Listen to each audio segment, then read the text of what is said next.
शेतकऱ्यांची कर्जमाफी होत नाहीये, लाईट बिल माफ नाही होत आहे. आणि अजितदादा काय म्हणतात बघा, किती निगरगट्ट आहेत. अजितदादा काय म्हणतात, ओ इलेक्शनच्या आधी हे सगळं बोललं जातं, त्याच्यानंतर ह्याचं काही महत्व नसतं.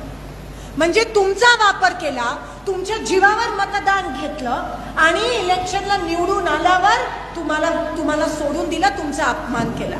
किंमतच राहिली नाहीये लोकांची. या अक्कलकोटमध्ये लोकसभेच्या इलेक्शनमध्ये आणि विधानसभेच्या इलेक्शनमध्ये साम दाम दंड वापरून तुम्हाला विकत घ्यायचा प्रयत्न केला.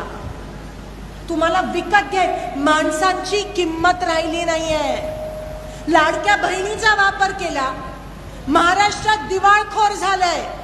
लाडक्या बहिणीला आम्हाला विरोध नाहीये, पण तुम्हाला नियोजन करायला काय झालं, लाडकी बहीण बंद चालू करायची आणि संजय गांधी निराधारच्या पगारी बंद करायच्या. म्हणजे